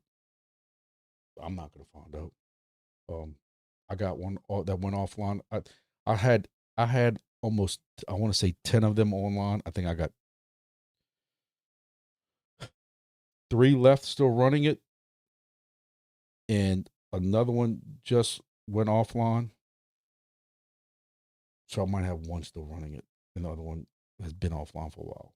It's in New Orleans. I gotta go downtown, and I'm taking it out and putting Raspberry OS on it, and we're getting off it. It's another helium device I'm losing. I'm gonna miss out on 3 cents a day, but I'm trying to simplify shit in my life. I'm not playing with all this stuff like that. If the damn thing kept going on offline, it's stress I don't need. I'm definitely not. I made the mistake of sending when I have hosts like in Idaho and Nevada and Florida and Texas and stuff. I messed up by putting Bit Harvest on those devices just to help me kind of manage with the GUIs and stuff like that. After going offline 2 or 3 times, I send them SD cards. I'm like, hey, this is how you pop an SD card out. This is how you pop the SD card back in. Let me know when it's done. And that's what's cool about it. I could sit right here with a Raspberry Pi 4 and program the card and do whatever. Then I take the card out and mail it to Texas, Corpus Christi, Texas. He sticks it in there, and I ain't had no problems since. I'm having a problem right now because his internet provider is doing all kinds of upgrades right now and causing all kinds of issues in their area. Trying to think who he has. Spectrum. But same thing. What's he say? Wingbits bonus don't do any good if we never go live. Like my host think I know my host must think I'm probably just pocketing all these Wingbits rewards after telling them how many times this was going TGE.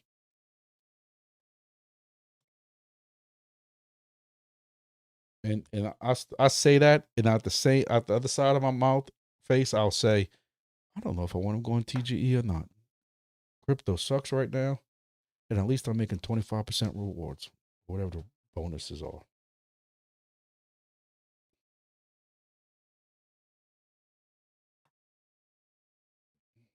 So for sale, not throwing away. Well, you said junk pile. To me, junk pile means I can come over there in my pickup truck and load up, whatever I can fit, have a contest. Whatever you can fit between your hands is how many you can take. They got people still trying to sell helium devices online. Excuse me, like this was 3 years ago. Because I'm telling you, every now and then, you'll find somebody selling one for cheaper than what a new Pi 4 goes for. Because what they still want for Pi 4s, even though Pi 5s are out, I think it's crazy. But I think it's also because the Pi 5s are such power hungry whores that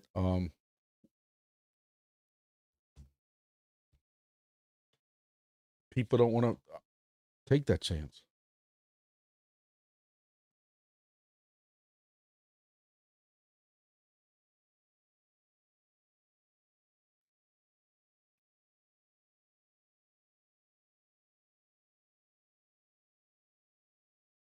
See, these are $70 is still a little high, at least in my taste. But see these outdoor enclosures, they work great for a wing bits for a mesh core device.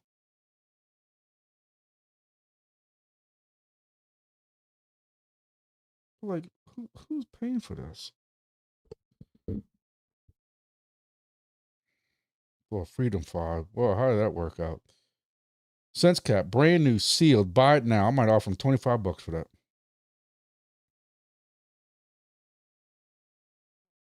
1,700 sales, 99% still sealed.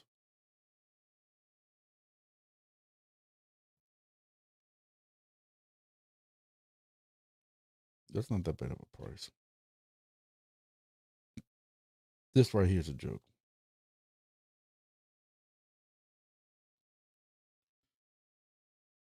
Oh, see, these outdoor enclosures make wonderful mesh core devices, but I'm not paying that. That's all. You're looking at $100 right there with delivery. Ain't happening. All right. What else? 4 years, 10 months, still waiting on that outdoor Nebra. Your outdoor Nebra, I just showed it to you. It's sitting on eBay waiting on you, dog. Look.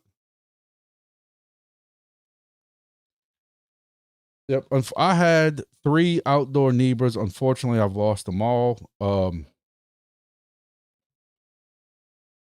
I had one that got, electronic, something happened to it, and it would not, I want to say, the helium hat in it went out, but the Pi still worked. And I think I might be using one as a Wingbus device. Don't quote me on that. I had a second one that was on a pole in somebody's yard. Drunk comes around the corner at 70, 80 miles an hour in a residential area, takes out the pole. The power company comes and they don't know what it is. I called my boy with the power company because I have a good relationship with him because of the cameras. He's like, man, I talked to the guys and they said they left it at the bottom of the pole because they didn't know what it was, but they figured it could be something for you and cameras and stuff. And I went there the next morning and it was gone. Somebody stole it. Never got plugged in again. So I don't know what they probably brought it. The crackheads probably brought it to the recycling bin. It's all the metal. And then I had another one that went out about 2 months ago, outdoor device, and it's completely dead. 100% dead. I lied. It's actually around here somewhere, but the PoE side of it is dead. So you would have to plug it in with a wall wart, and it's not worth it. Because it takes 12-volt wall wart too. So can't even put like a PoE splitter on it. But I wish I still had those 3 because they did make wonderful mesh core devices. But you cannot use a Nebra LoRa hat for a mesh cord. No, you can use the pie that's inside of it and buy a Laura hat for mesh core or fantastic. I bought them before and they're both Laura, but I think helium is technically Laura Wan. Is that right? And thought I might have had a little radio from helium around here somewhere. But yeah, um, trust me, there's so many people doing so much stuff with these mesh core devices. I get in these discords and I'm like what they're doing with pies and everything with the mesh core metastatic. Like I'm blown out the water. Like I'm just like hiding in the corner and I don't say nothing. So yeah, no, what else? Junk piles. Just no way of saying I stacked them in the corner now. If I'm better purchase, don't have time to mess with them now. Now I pray with it. I hear you, man. You should see everything behind me right now. 4 is too much the way I don't need, bro. I converted all my helium to solar amount of air in the room. Okay.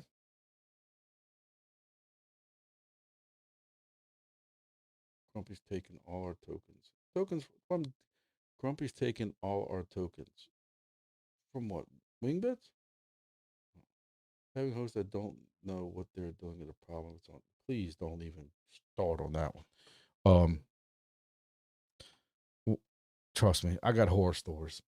I told y'all, I'm sure y'all have heard it before, but bless his heart, as we say in the South, bless his heart. But homeboy wanted to go put his.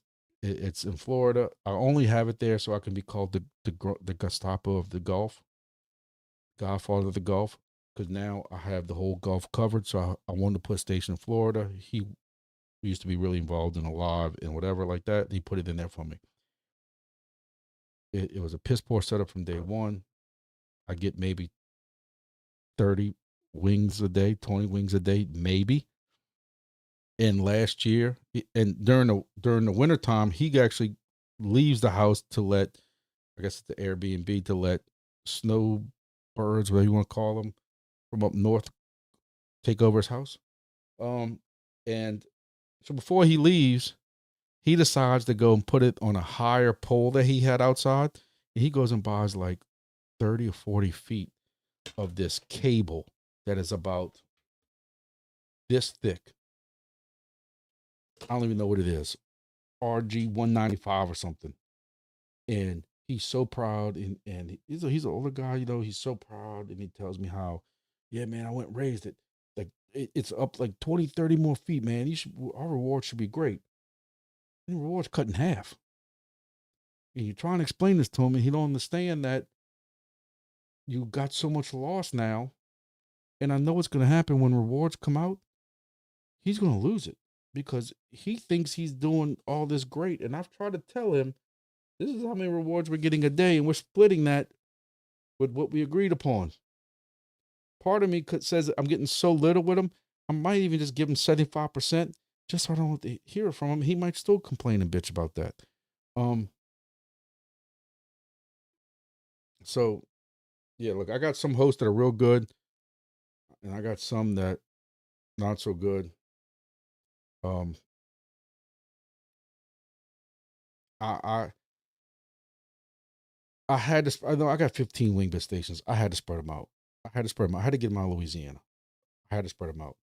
So hosting was a necessary evil, but I watched some of the bad decisions people made with helium, and I didn't really want to get in hosting. I want 100% of the rewards. If I had them stations here, and I kind of wonder now if I would have kept them stations in Louisiana and made 100% rewards, but less rewards, would I still be doing as good as sending that out to a more isolated area? But now I'm only getting 60% of the rewards or whatever I'm getting. Whatever. What else? Bit harvest working good now. I have converted. Junk pile. Good. Good. Got to go. Repeat it. Thank you for coming, Roberto. If you're still here, I gotta go eat and go to bed too. I'll be climbing some trees this summer to make sure my stations don't get effed with. Listen, you missed it earlier. I'm planning on doing the same thing with some of my mesh core devices. I ain't climbing trees though. I'm trying to research now how I can use a drone to hang one in the tree because I want it. So some people are putting unlike with ham antennas. They're casting a line, whether with a slingshot or with a fishing pole, over the tree, and then they're pulling the mesh core or the mesh tastic repeater up to the top of the tree. But then now you have the rope on the bottom that people can see. I don't even want that. I don't want nobody to see this stuff I have, so nobody can screw with it, especially around a hunting lease when I'm only there one weekend here, 3 or 4 days during a week here, and then not during some other times. And then for half the year when there's no hunting season, I'm not there at all. I don't want nobody to see it. So, but I also don't have a drone. So I'm trying to figure out how in the hell am I gonna get up on top of a tree and make sure it lasts when we get some of these spring and summer thunderstorms that take down trees sometimes. You know, the good with the bad. I know they're doing some of these mesh core repeaters with taking the solar lights out of them, the kind of octagonal solar lights, and putting the mesh core stuff on the inside, sealing it back up, and it's got solar around it, and it kind of looks solar, and you're putting a black antenna on it. I don't know. Milkman, what's happening? Appreciate you coming by. Yeah. Superman says RG-137. That's what it was. Eat some ramen. Yeah. But all right, boys and girls. I appreciate all the support. Appreciate the 72 people that came through. At least that's what OBS is telling me my total was. I know it's a Wednesday night. It's usually a little bit lighter Wednesday. You know, y'all want me to do a live tomorrow? I have nothing planned. We'll go back on schedule for the normal Thursday. Maybe I'll watch a couple of things throughout the day. Maybe we'll put together a mesh core node and build one all together on a live and really piss everybody off. So, I've already kind of changed the ways compared to the video I did last month on how to build or how I'm building my solar nodes. I've already changed that. Always tweaking, always improving. So I look like a goofball with my hat. Kind of late to fix it now. But look, I don't know. We'll figure out what we're gonna talk about tomorrow night. But we've been at it for 2 hours now, and I appreciate it. Make sure you hit the like button before you leave. I really appreciate all the support from everybody. And hopefully crypto starts going up. Hopefully our projects start doing something. Kind of like the little guy with the little meme, like do something. We'll see. We'll see what happens. Um,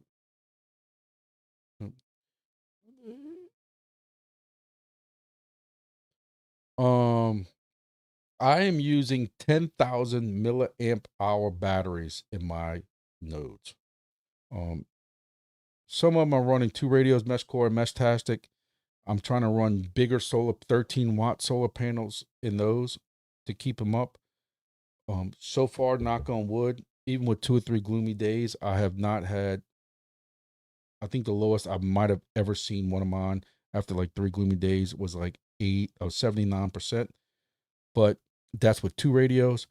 I can tell you when we had 2 or 3 gloomy days, I'm putting 10-watt solar panels bolted onto a box with a 10,000 milliamp hour battery. And even with 2 or 3 gloomy days, I've never seen mine lower than 80 something percent, 85%. And like I said, the other day, we had a gloomy day all day. It was dark, like it was going to storm all day. And I was like at 90, 91%. So, because even during hurricanes, you're going to have a gloomy day before the hurricane comes. Then you have a gloomy day of the hurricane. But the day after a hurricane is some of the brightest, clearest skies, the hottest skies. There's no wind. It's like muggy and you're dying, but it's super duper bright sun. So if you can just last 2 or 3 days during a hurricane with that gloomy day, as soon as that sun comes out, you're charging back up. So, yeah. 30 plus tree clowns and pretend fake eagle nest. Oh, that's badass. Ain't nobody gonna go screw no fake eagle. I mean, no eagle nest, but it is storming outside really bad. I'm sure I'm gonna be losing internet and power soon. I got a manual generator to run the house. I'd have to go step it up, set it up, but I'm out. I gotta go find something to eat before we lose power too. We got some really bad weather. A lot of tornadoes in north of me and stuff like that. Hopefully that stuff stays north. I don't think we're gonna get that bad down here, but we are under a tornado watch for another 3 hours. So, part of me says don't go to bed because if I gotta get called out, something wrong with the radio systems or something, I'll some of it says try to go to bed now so that I can get a couple hours of sleep. I don't know. Appreciate it, man. Thank y'all. Appreciate all the support as usual. And